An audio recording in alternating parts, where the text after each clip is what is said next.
Welcome to the Guilbault Girls Show, where you will have the opportunity to hear from mothers, fathers, siblings, and individuals themselves about their journey of living with a disability. I know, it's called Guilbault Girls, but we have a bonus for you as we get the Guilbault boys to interview some of the dads and siblings to get their perspectives too. We'll also have special guests from time to time to share the many resources that are available to those living with a disability and their families. So get ready to laugh, smile, cry, maybe even get a little angry when you hear some of those stories of their day-to-day struggles. But let's not forget their many triumphs. As they say, it takes a village, and if it weren't for our village, we wouldn't be where we are today. So join us. Hello, and welcome back to another episode of the Guilbault Girls. I'm your host, Karen Guilbault, and today's guest is Elizabeth, and can you pronounce your last name? Chaillou. Chaillou. Okay, thank you, because I would not have said it that way. You're welcome. Liz and her husband, Justin, of almost 20 years, both grew up attending Mount Zion Church right here in Bel Air, Maryland. When Liz was 19, she went to serve at Mount Zion's Children of Zion Village in Namibia for 6 months. When she returned, the two started dating, and 4 months later, they were engaged and married shortly thereafter. That's awesome. And how many years have you been married now? It'll be 20 in September. That is so awesome. They're 20 years. Yeah. Awesome. So both Liz and Justin had the desire early on in their marriage to foster. And today we are here to talk about that journey. So welcome. Thank you for being a guest on the show and willing to share your testimony because it's very powerful. I went to her church and I got to hear her testimony. And I loved him. Like, I have to have you on my show. So, we can learn a lot about kindness, generosity, and love from foster parents. They open not only their hearts, but their homes. This kind of hits home to me just because I was a treatment foster care recruiter for 5.5 years for the Ark and the Chesapeake region. So I'm all about this. So you stated that both of you had the desire to foster early on. How did that play out? Yes. So even when I came back from Africa, I did have a desire to foster because I was working in an orphanage and God really allowed me just to have a heart for fostering. I had thought about adoption, but I truly just had it. I didn't think I was equipped enough to adopt. So I knew I wanted to foster. So Justin and I, when we were dating, we started talking about fostering, and he had always had that desire too. So the first year of marriage, we talked about it, we prayed about it, and we actually took the classes to become foster parents. We did the home study. Yes, we did the home study. We did the fire marshal came to our apartment at the time. But then shortly after, we got pregnant with our first daughter, Hope. So then we kind of put it on the back burner for years. So we truly didn't get licensed until 2018. So we waited 10 years, until we took the classes again and got licensed and certified to become Harford County foster parents. That's awesome. So how old? So you had one child before your biological child before you started fostering? So we had 3. So we had our daughter Hope, our daughter Joy, and our son Luke.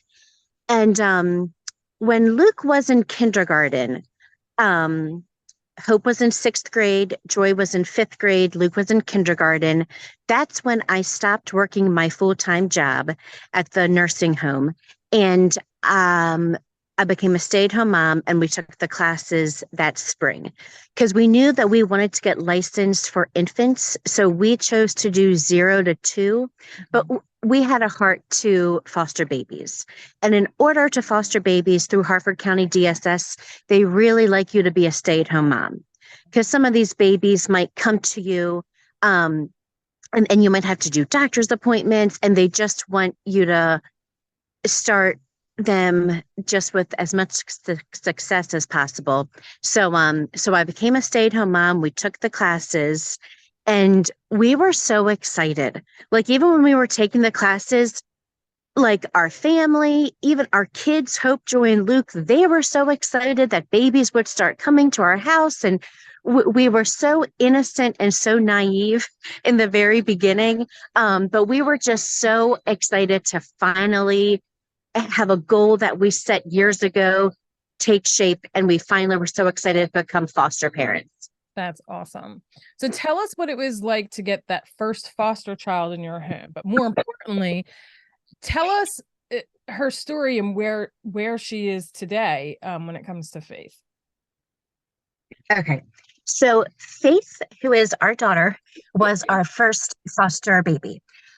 We got a phone call on September 18th is Justin's and my anniversary. And Harford County Public Schools were closed that day. So Justin and Hope, Joy, Luke, and we all went to Hershey Park for the day. And that day, on September 18th, I prayed when we were eating lunch. I said, Lord, I just pray for a baby right now. Whatever baby we're going to get, Lord, I just pray that you be with them.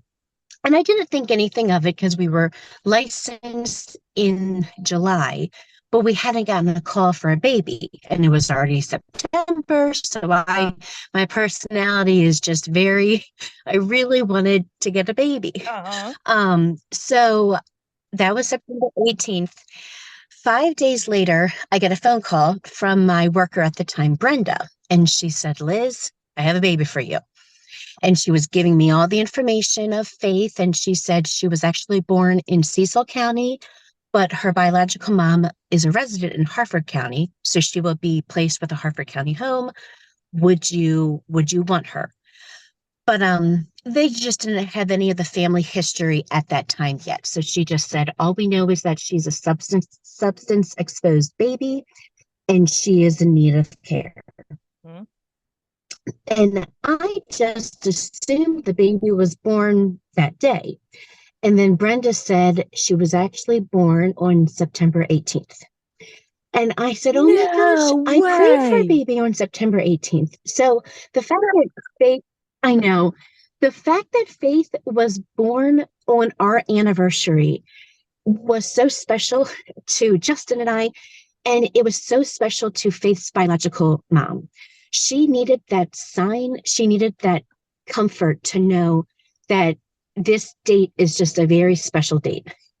So I went to the hospital to pick up Faith. And right when I went into the room, I fell in love instantly. The nurses on staff just were giving me all of her medical records, letting me know everything that has happened the first 5 days. But Faith actually had to stay in the hospital for 2 weeks because she was on morphine to get the drugs out of her system. So I would go to the hospital and visit her, and then we finally were able to take her home when she was 2 weeks old.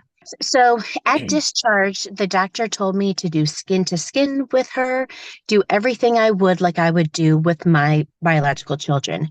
And I thought that was so strange. I didn't know I was allowed to do that. So I did exactly what the doctor said. I did skin to skin with Faith.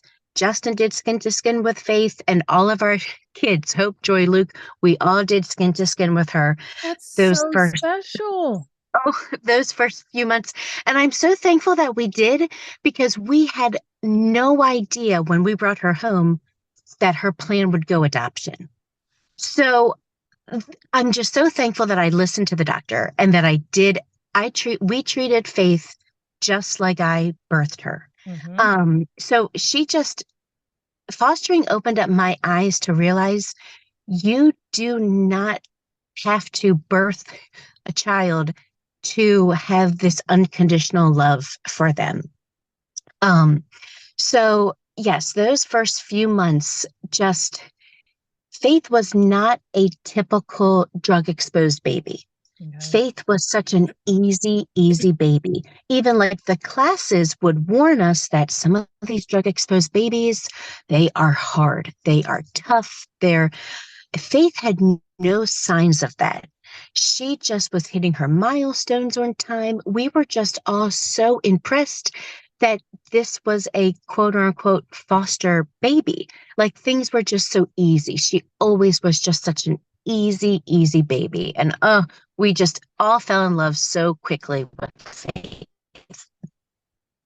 So as she got older, and it depends upon when you can when you want to proceed in how she is now. And you said she hit her milestones.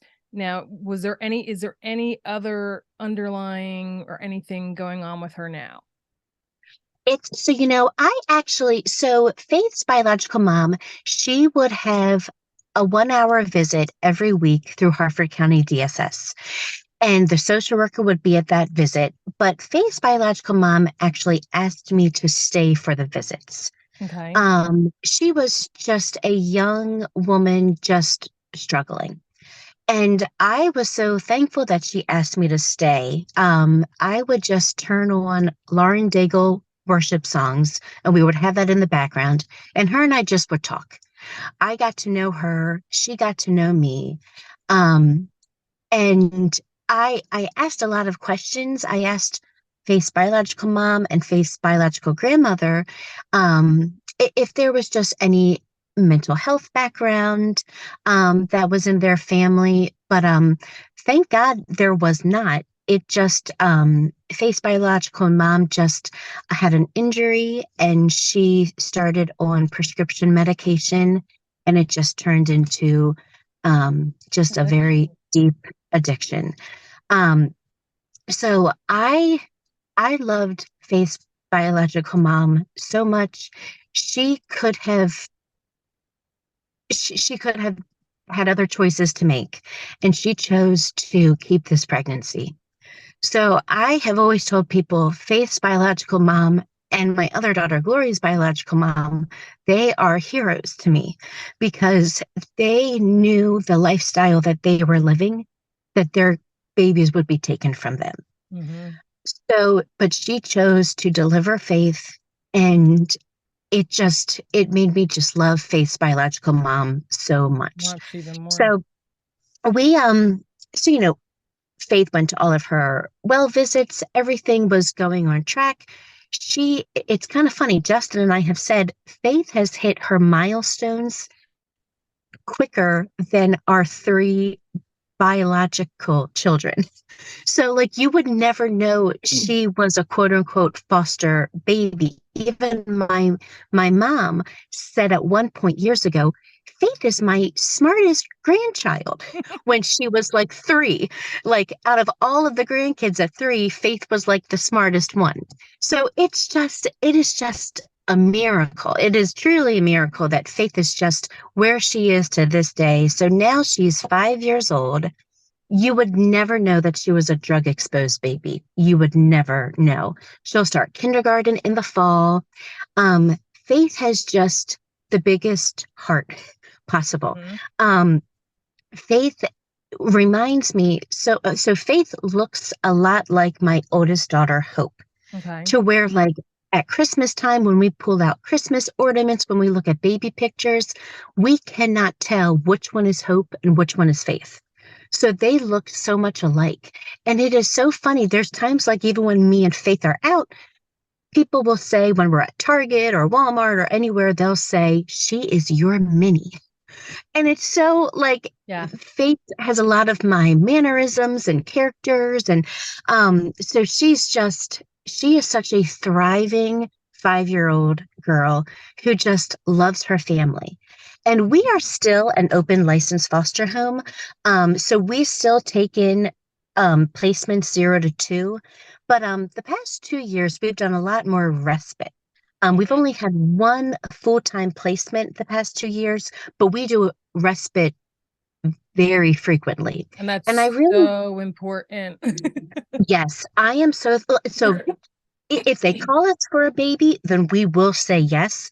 But we just love having that flexibility of, like, doing respite. Mm-hmm. And we so want to stay connected because I always want Faith to see how excited we all get when a baby comes, Mm-hmm. just so she will always know this is how it was when we got your call. Yeah. When we got Faith's call, we were so excited. We told everybody. And now when we respite, when we get a baby, we all are so excited. So I always want Faith to see this is how it should be. So, Yeah. like, we were Yeah. just so excited for you. And Yeah. so Faith is just it's she's just a miracle. How She old was she when you adopted her? so she was 18 months, and it was all like due to COVID. In Maryland, we are a reunification state. Yep. So any blood relative, even like now, a close friend of the family can adopt, and they have rights above foster parents. Hmm. So Faith's biological grandmother, she actually went through the classes to get Faith. Okay. So that was the plan. She was going to get Faith when Faith was 9 months old. So at 6 months old, we knew that Faith's biological mom was not in a place to get her. So Faith's biological grandmother went through the classes and said she would take her. And that May, when Faith was 9 months, Faith's biological grandmother, she said, I can't do this. She said, I live a lifestyle that would be unsafe for Faith due to her daughter living the lifestyle she lived. Hmm. Like Faith's biological grandmother was very honest. She said, Liz, I put myself in positions that I wouldn't want to have Faith in. Yeah. Because if she doesn't know where her daughter is, she would go to any area to make sure her daughter was safe. Safe, right? So Faith's biological grandmother said, Liz, I want you guys to adopt Faith. And I must admit, at 9 months, DSS, we haven't even thrown that word around yet because you don't start using the adoption word until after that first year. Hmm. But so Faith's biological mom at 9 months, she signed papers to not get Faith. And that's when we started using the word adoption. Okay. And I will be very honest. Right when Faith's biological grandmother and I had that conversation, I was I told Justin, I said, Justin, she wants us to adopt Faith. We're going to adopt her. And my husband at the time said, Liz, we're only fostering. We're not adopting. We signed up to foster, not adopt. And we truly did. You get licensed to foster and adopt, but I kid you not, we threw all the adoption paperwork away because we were not adopting. We were only fostering. So then I was just praying, Lord, change Justin's heart. I really wanted us to adopt Faith, but we weren't going into it to adopt. We were only Right. going into it to foster. So then when we had a meeting with the social worker, and the social worker explained to us if we don't adopt Faith, then she would get placed into another foster care home, and we'll be hopeful that they will have success with attachment and engage with her, and then if they want to adopt her, then they would, but if not, then maybe she would get placed to another home. So they just would have to see how that adoption and how that connection and attachment would work. So right when they explained that all to us, that's all my husband needed to hear. Yeah. To know, no, she's ours. Hmm. We are keeping her. She is our daughter. So Faye's plan changed to adoption on September 18th at her 12-month court hearing. So, and her biological mom was present and her biological grandmother was present, and they both signed papers that day, and they both consented that the plan changed to adoption. So you got her. So, She was born on September 18th, and then they signed papers on and then September the following year. Wow. the Okay, go ahead. following I year. love So this. her plan changed to adoption when she was exactly 1 year old on September 18th. So, but then COVID hit shortly after all that. So we did have to wait several months to adopt her, but we knew she wasn't going anywhere. Right. So yes, Faith didn't get adopted until that following March. So we went to the courthouse in Bel Air and we had this beautiful adoption ceremony.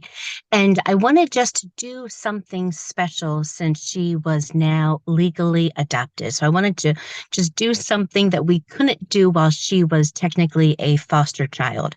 So, in Maryland, you have to get permission to leave the state with a foster child.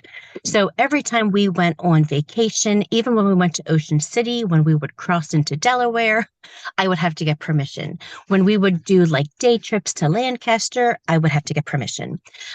So, on Faith's adoption day, we drove out of state and I didn't have to get permission from the social worker. And then we also went to Build a Bear. So I wanted her to adopt a um a teddy bear on the day of her adoption.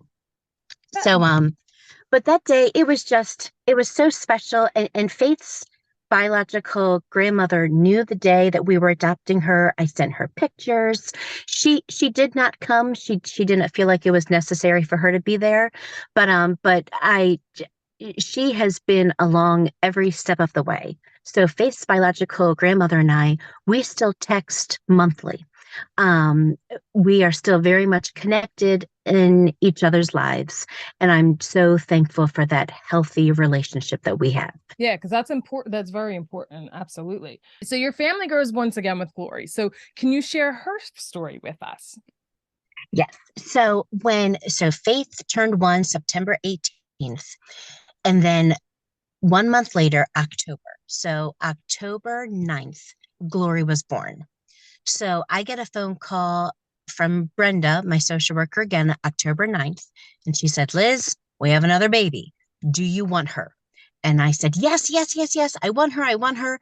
And she said, okay, she'll be ready for you to pick her up in 2 days. And I said, okay, sounds good. And so, I texted my husband at work. I said, we're going to get another baby. I'm so excited. So I got that call on Wednesday, October 9th, when she was born. So then I went and picked her up 2 days later on that Friday. And I had known from the social worker that they have done a family history, and they knew pretty early that she would go adoption, Okay. because she had siblings already in care. Hmm. But the goal is to keep siblings together. Together if you can. Hmm. Yeah. So in my mind, I thought, okay, we'll have her for a couple of months. And then when that family's, ready to take her, they'll take her. So then when I went to the hospital to pick her up on that Friday, um, the nurses told me that her biological mother left right after she was born because she knew how it worked and she knew she would not get her daughter. So, but poor Glory, she was a substance exposed baby, but she unfortunately could not get any medication to wean herself off of the drugs that her biological mom used.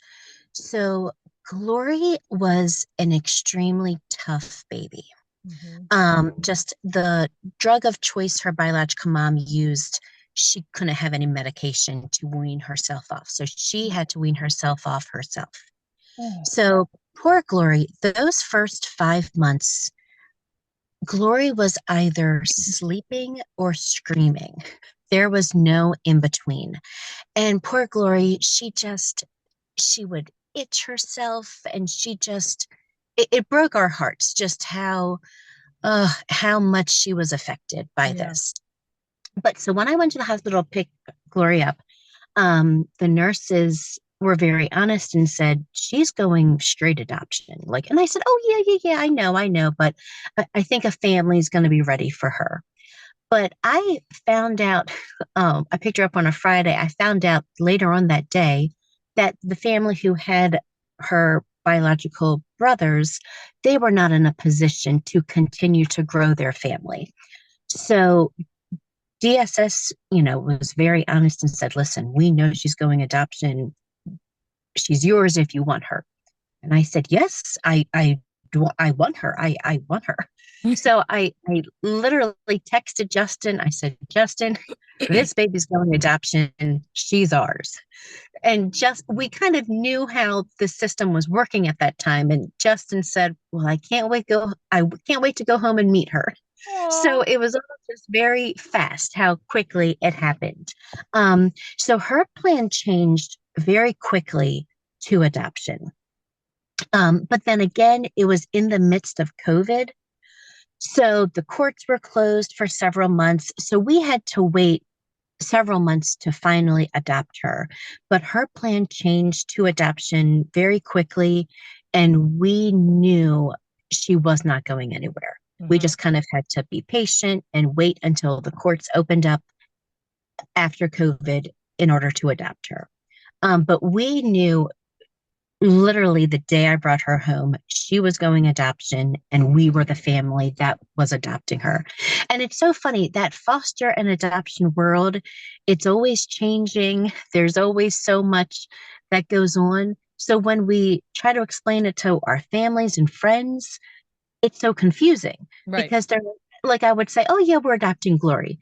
But some people would say, well, how do you know? So, well, it's so like, it's just such a interesting world once you Yes. understand all of it. So we knew very, very early, right when we brought Glory home, that she was going adoption. But I had always thought she might have some challenges because her those first couple of months were just very hard for her. Hmm. So I did think, oh, she could have some delays, because things are just not how it was for Faith. Faith, right. Faith, she had no delays, hit all of her milestones early, but Glory just was very different. Hmm. And I met Glory's biological mom one time. So Glory was 2 weeks old, and I met her biological mom one visit with the social worker. And after that one visit, I did not hear from her, and neither did DSS. I think Glory's biological mom wanted to meet me, and Glory's biological mom had about 20 questions for me in that one visit. She wanted to know me, my husband, my family. I showed her pictures of our family, and she let me know her favorite food. She let me know the food that she ate during her pregnancy. It was just a very easy 1 hour visit. And I was so happy that she got to know me. I got to know her. And I will tell you, she asked me one question, and she said, if she has autism, what will you do? And when she asked that, I I thought that was an odd question to ask, but I told her, I said, "Oh, well, my daughter Joy was diagnosed with anxiety and OCD at the age of 7. We started therapy. She started getting the help and the treatment that she needed after that diagnosis. I said, if she is diagnosed with anything, I'll do the same. We'll do doctor's appointments, therapy, whatever she's diagnosed with, I'll do whatever." So I wasn't like I already have a child who was diagnosed, so I'm very proactive when it comes to that. Right. So I did want her to know, listen, Joy's already was diagnosed, so if God forbid Glory's diagnosed with something, I'll do whatever it needs, we need Yeah. to do. But looking back, because Glory was finally diagnosed with autism when she was 21 months through Kennedy Krieger Autism Center. And that same day she was diagnosed, I thought about that conversation. I thought, how interesting that her biological mom asked this exact question. So, and with autism, I'm 40. When I was young, we didn't have that word. We didn't Right. say that word autism. So it just was so interesting to me that her biological mom asked that question. And now Gloria is 4, and she was diagnosed with autism at 21 months. So I always thought that was just so Yeah. Bizarre. interesting Like, that, yeah. that was asked. Yeah. What,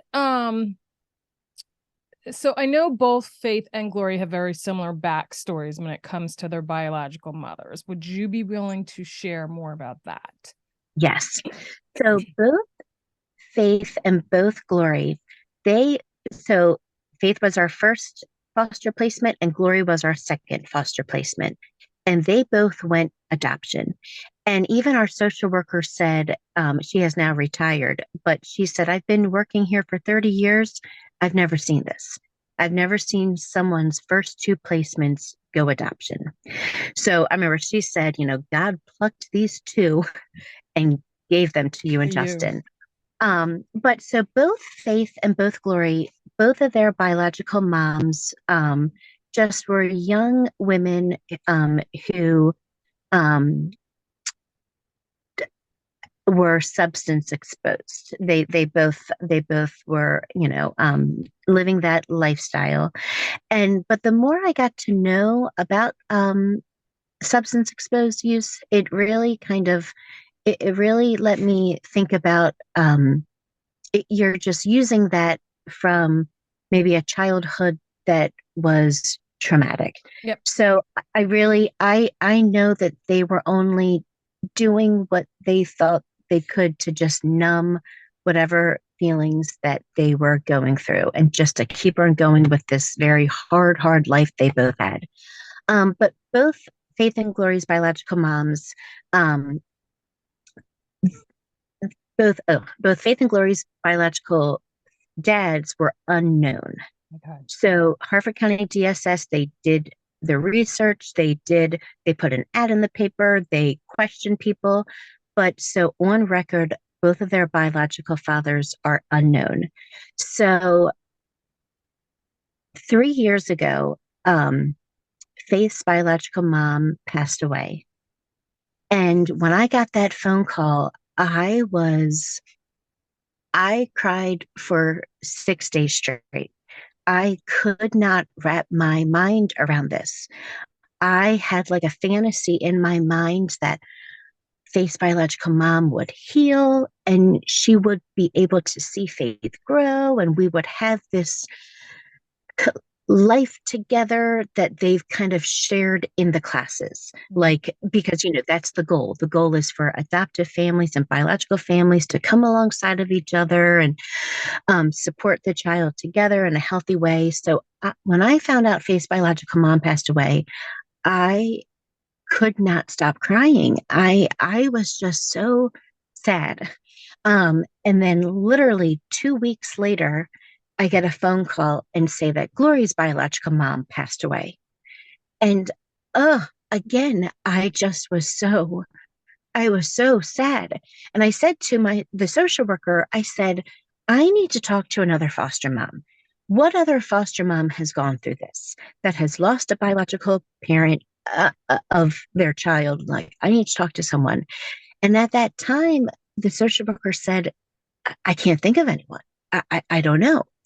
So I did meet with my pastor, because I really had just this unexplainable grief. Mm-hmm. And when I would talk to some people about it, some people didn't understand.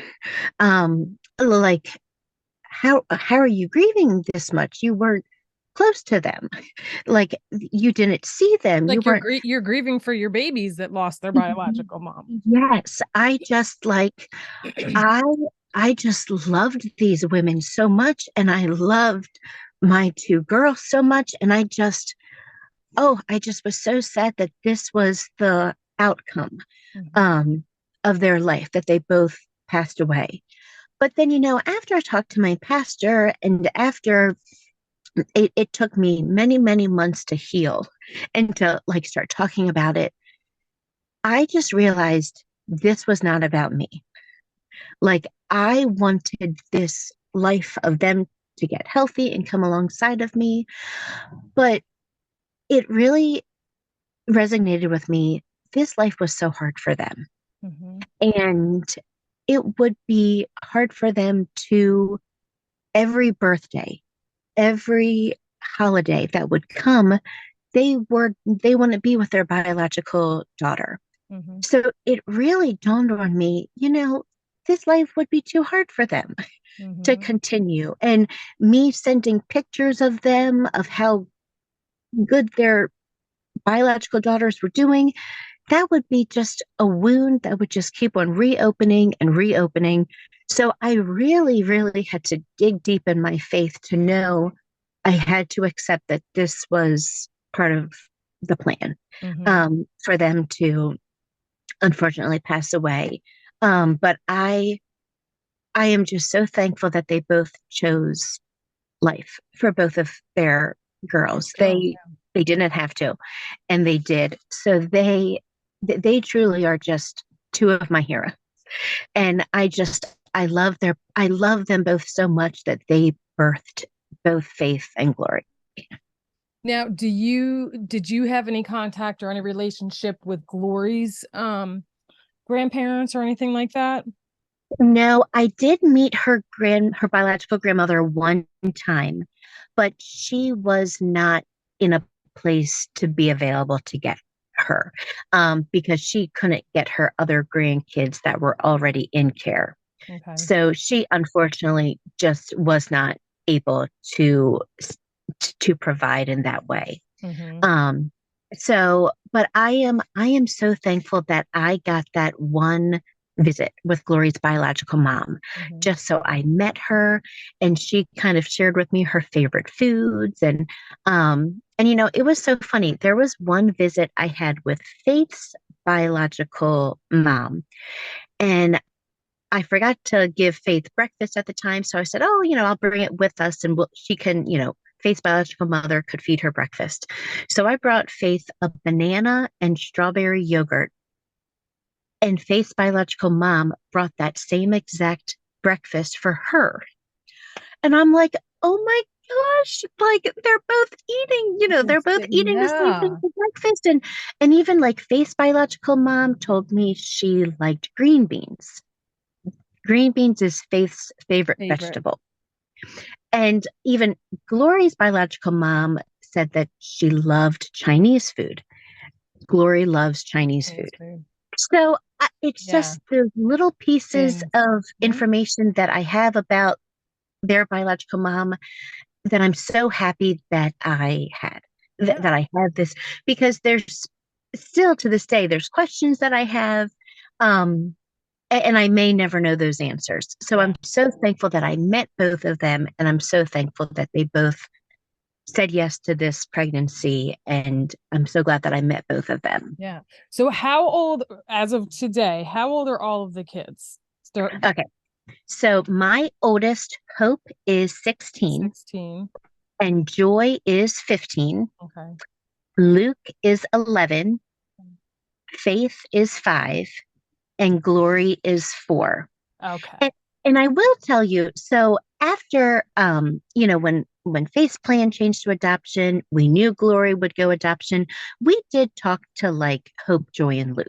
And because again, we were not planning on adopting. And when we said, you know, what do you guys think with us adopting? And those three were just so, they all had a very similar response. They said, well, we thought we were going to adopt them. Why wouldn't Mhm. we? Yeah. So I've talked to some other families who have adopted, and it can be a struggle for their biological children and the adopted children to connect and attach. And I I take for granted so much just how natural it has been for us. Hmm. So Faith truly is our fourth baby. Glory is truly our fifth baby. You would not know that adoption happened for Faith. Right. Right. Like you and Glory, you would know just because she is African American. Hmm. But they just the natural dynamic that all the kids have, it really is a miracle. Yeah. We are so blessed that there's no division. Hmm. Um, so I am just so, Justin and I are so thankful for that yes, we adopted our two younger ones, but you would just never know because our family just is so well A connected that well-oiled machine. yes, yes. So what is okay, so how many kids have you fostered in the last 6 years? And you are you open to still fostering or just respite? Okay, so we have been a licensed foster home for 6 years, and we have had over 15 kids come into our house. Most of them are zeroed to two. So we've had 15. Um, we are open to have another baby come. We so in Maryland, once you hit the number six, Six. you cannot um adopt anymore. Like six is like the number that they stick to. So we have one foster slot available. So we do believe we will not adopt anymore because we want to have that one foster slot available Mm-hmm. to foster. So if they call us for a baby, we will say yes. Mm-hmm. Um, so I love it. I love that first year. I just love that baby face. But for now, like I said, the past 2 years we've just done a lot of respite, and I love respite too. So Yes. that has been very good for our family just to, and again, like even like my two teens, I do want them to know like in life, it's not all about us. Mm-hmm. Like we will sacrifice certain things when we foster, when we respite, but there's beauty that In comes that. with, being sacrificing your time and not living a selfish life. Mm-hmm. So yes, so we are still opened, we're still licensed. So yes, so we, I just love fostering.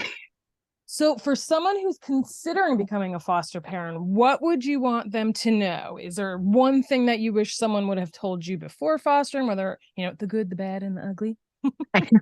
Well, so with fostering, the goal is reunification. And that can be very hard Hard. because it's a very emotional process. Um, but in Maryland, we are a reunification state. So I do think there are some foster parents who may come into it wanting to adopt. And we did not. We did not come into it wanting to adopt.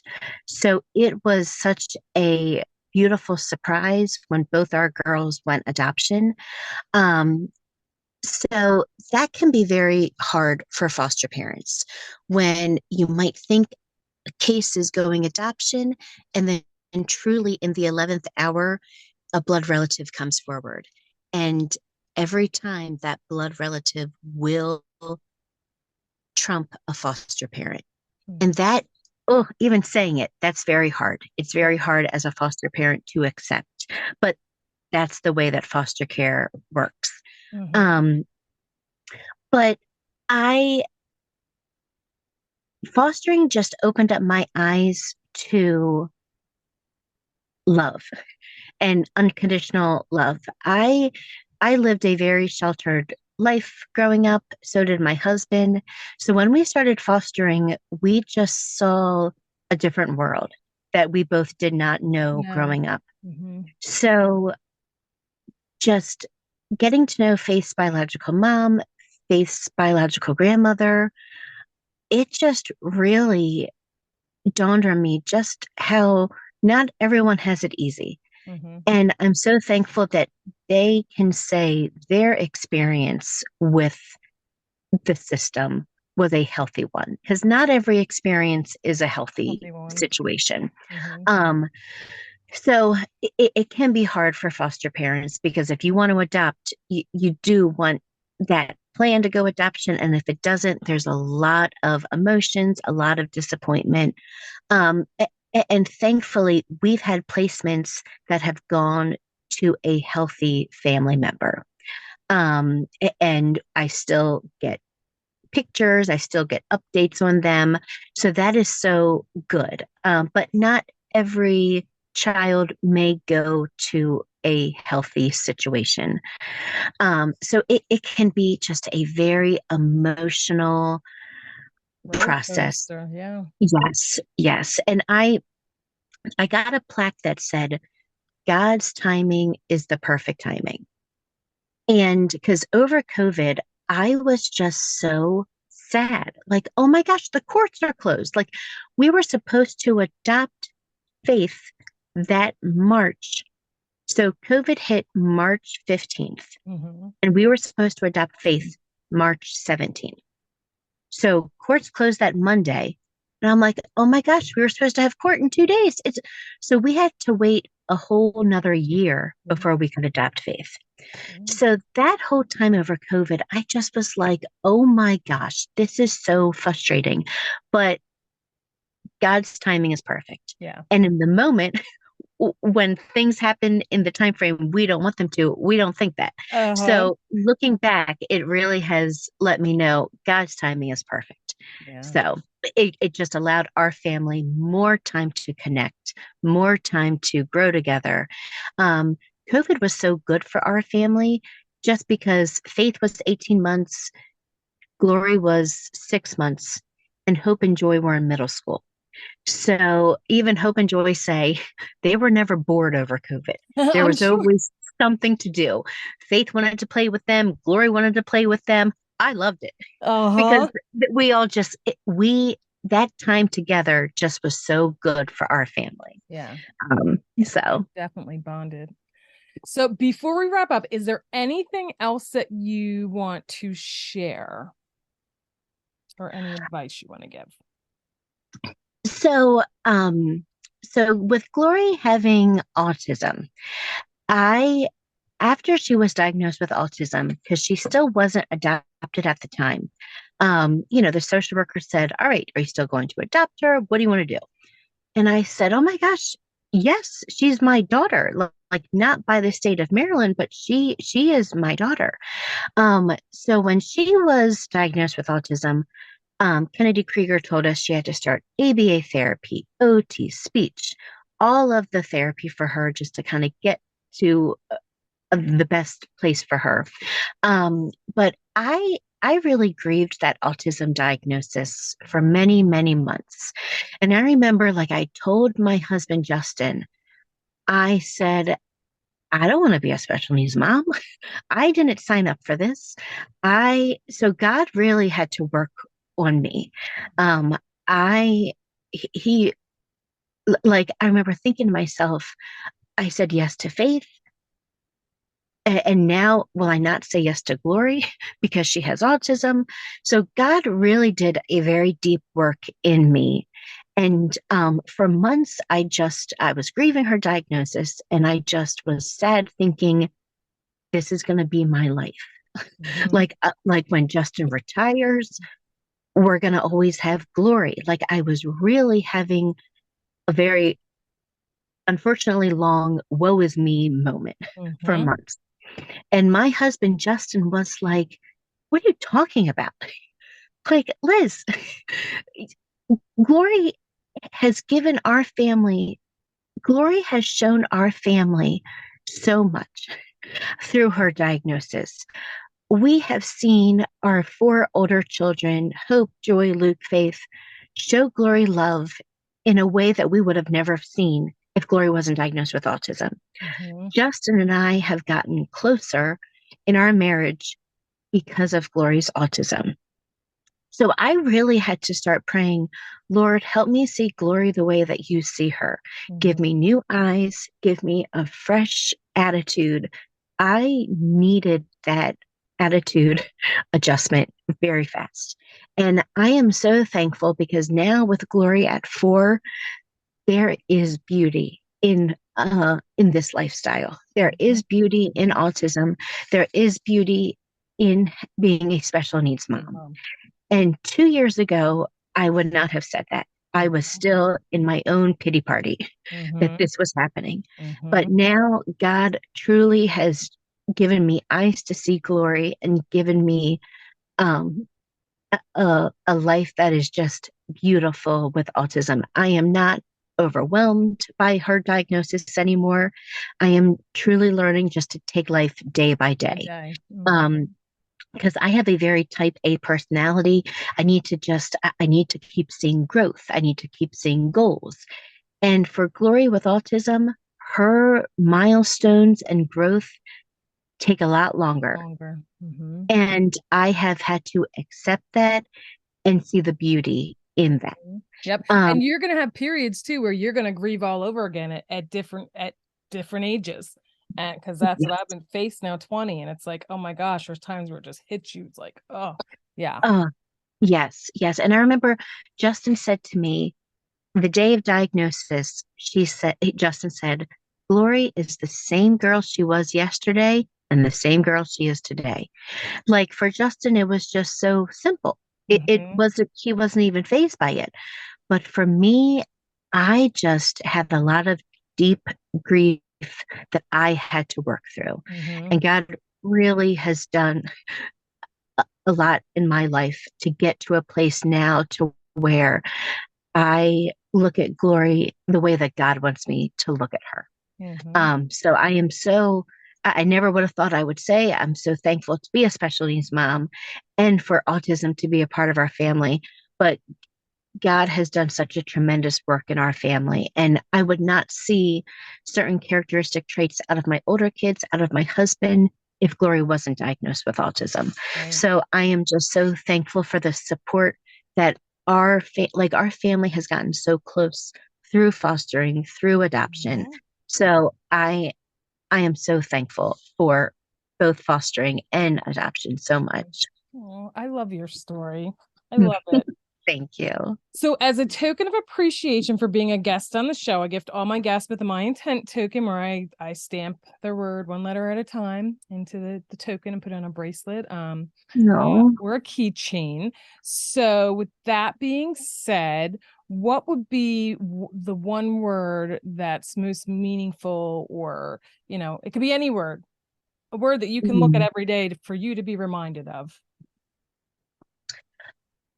Okay. Um, love. Love. And why Love. would you choose love? Um, uh, God has just shown me unconditional love through my husband, through all of my kids, through this whole journey. So just the love that um God has allowed me to give to both faith and glory has just been unexplainable. So I I love this life that God has given me. So I'm so thankful for it. Aw. Well, I love that. And on a side note, we're actually getting ready to do a Bible study called When God Doesn't Fix It by Mm, Laura Story. mm, So I'll talk to you about that after if you want to join us, because there's going to be a yes. few special needs parents that are going to be doing it. So Oh, oh, yeah. So I want to thank you oh, so much for oh, coming on the thank show you. today and for opening up and sharing your journey. Because I just think it's so important. It takes a village, and we need to Mm. always be connecting with one another. And so, thank you so much. I Oh, appreciate it, thank and I you. appreciate Thank you. you so You're much. welcome. Yes, thank You're you. welcome. Okay, everybody. Till next time. We'll see you soon. Thank you for joining us as we spread awareness through our personal stories and the many resources shared. You can help us by joining our village simply by sharing our show with the masses. You can also become a supporter of the show by clicking on the link in the show notes. Your funds will allow us to keep sharing these valuable, heartfelt stories and resources. Be sure to subscribe to our Guilbault Girls podcast and YouTube show, and don't forget to follow us on Facebook and Instagram at Guilbault Girls.